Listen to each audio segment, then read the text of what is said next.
Njia nne anazoongea Mungu na wanadamu. Kuna njia nne ambazo Mwenyezi Mungu anaongea na watu. Wanatakiwa utambue, mkazi wa dunia hii, wewe ulio katika sali hii, utambue kuna njia nne ambazo Mwenyezi Mungu aliagiza watu waweze kuzifahamu. Njia ya kwanza ni maono. Maono kwa kuona. Yaani unaweza kumuona mtu huyo, yaani maono, kwa njia ya maono. Mungu anaongea na wanadamu kwa njia ya maono. Maono. Njia ya pili, ndoto. Ndoto. Mungu anaongea na wanadamu kwa njia ya ndoto. Ndoto ina maana kwa kuona. Kwa kuona. Ndoto maana yake ni kwa kusikia. Mungu anaongea na wewe kwa kusikia. Unaweza kuwa umelala kitandani. Unapokuwa umelala kitandani unakuwa unasikia. Unakuwa unasikia zile taarifa ambazo anaongea na wewe Mwenyezi Mungu. Kwa Mungu anaongea na wewe. Kuna njia mbalimbali ambazo Mungu anaongea na wanadamu. Kama nilivyokuambia, kwa njia ya maono, kwa kuona, hiyo njia ya kwanza. Njia ya pili ni ndoto. Ndoto, kusikia ukiwa umelala kitandani. Njia ya tatu ni kwa njia ya maandiko, vitabu. Unaweza ukawa unasoma vitabu. Unapokuwa unasoma vitabu vile, pale unaongea na Mungu. Hizi Biblia, vitabu vile vilivyoandikwa, unakuwa unaongea na Mwenyezi Mungu kwa njia ya maandiko. Njia ya nne ni unabii. Unabii, unaposikia unabii ni habari ya mbele. Yaani kwamba kuna jambo itatokea kule mbele na unakumbushwa kwamba kuna jambo liliwahi kutokea huko nyuma. Sisi mwanadamu anajua alikotoka, lakini anakokwenda yeye hapafahamu.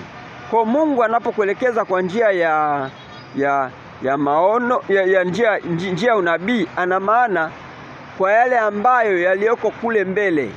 Kuna mambo ambayo yako mbele hatuyafahamu, ambayo Mungu anakuelekeza kwa njia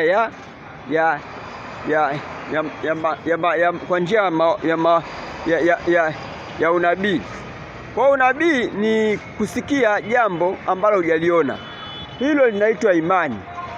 Kwa hizo njia nne ni njia ambazo mpaka leo Mwenyezi Mungu anaongea na watu. Kwa na wewe leo uende ukajifunze hizo njia nne. Hizo njia nne zitakusaidia wewe katika kumfahamu Mwenyezi Mungu. Sasa Mwenyezi Mungu yeye alisema yupo, na ni kweli yupo. Na kama yupo Mwenyezi Mungu, inatupasa tumtii kwa yale maagizo yake aliyoyasema. Na ndio maana Mwenyezi Mungu baada ya kuumba dunia hii aliwaweka watu ambao waweze kujua masuala ya Mwenyezi Mungu. Akatuletea mitume, manabii. Hawa ni watu ambao walipewa maagizo na Mwenyezi Mungu ili waweze kujifunza mambo ya Mungu.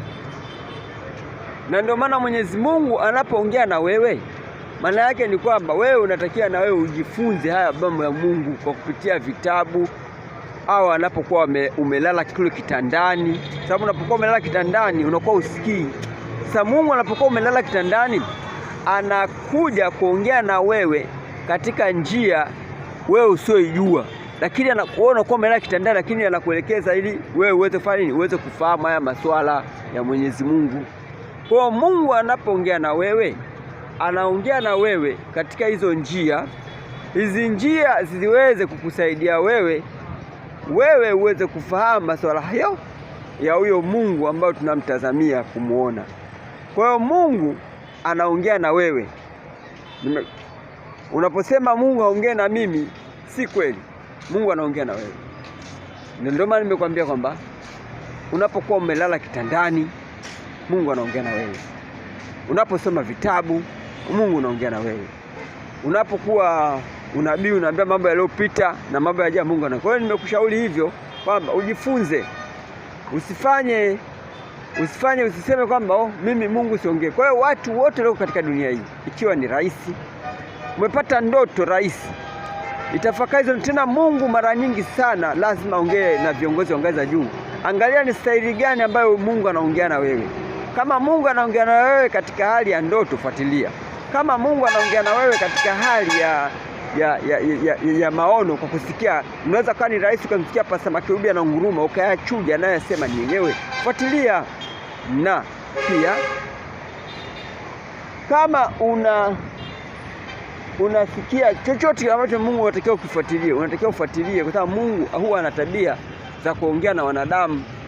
Hiyo ni tabia yake, ni asili yake, ni utaratibu wake yeye ambao aliofanya wa kuongea na wanadamu. Basi tubarikiwe sana kwa haya ambayo tuliyapata kwa Pastor Makerubi.